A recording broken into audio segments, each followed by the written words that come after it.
Ар кандай тоскоолдуктарга карабай өздөрүнүн шамдагайлыгын көргөзүүгө аракет кылып жаткан балдар Оштогу Уркия Салиева атындагы лицей мектебинде билим алып жаткан 10-11 класстын окуучулары, кыздар балдардан түзүлгөн командалар мелдеште аралыкка чуркоо, гира көтөрүү, турнике тартынуу, коргонуу сыяктуу тапшырмаларды аткарып, мыктылыгын көргөзүүгө аракет кылышты.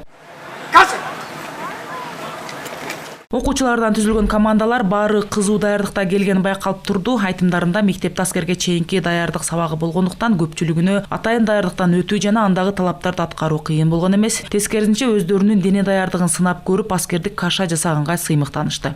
Аскерге чейинки даярдоо сабагынан биз азыр жүгүрмөн даярдыкта өттүк. Бул жакта ар кандай тоскоолдуктар бар. Ошол тоскоолдуктардан өтүп, финишке жетүү биздин задачабыз болгон.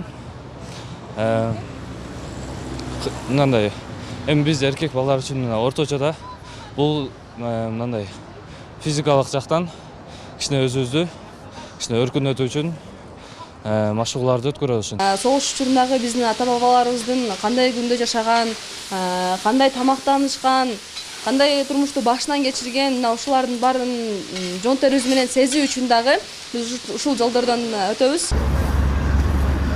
Улуу жеңиштин 79 жылыгына карата окуучулар арасында өткөрүлгөн аскерге чейинки даярдык боюнча мелдештин максаты жаштарды патриоттуулук сезимин ойготуп, мекенди сүйүүгө жана аны көздүн карегиндей сактоого үндөө. Биздин балдардын азыркы футболдо көрсөткөн нерселерин бүтүп бардым. Азыркы солдат менен тең эле. Биринчиден мен айтар нерсем бул нерсеси бир депутат айтып кеткен эле. Шайлообек атабыз деген. Азыр балдар даже граната атканды билбейт деп. Ошондо мен бир суроо бердим эле, бизге келсин. Иш чаранын соңунда мелдештин бардык баскычтарын талаптагыдай аткарып, өзүнүн мыктылыгын көрсөткөн командага атайын белектер берилди. Андан соң таланттуу окуучулар жеңиш майрамына карата атайын концерттик программа тартуулашты. Айжаңыл Турдумаматова, Уран Адишев, ЛТР, Ош шаары. Тартуулаган жеңиш күнү даңктуу тарыхыбыз менен элибиз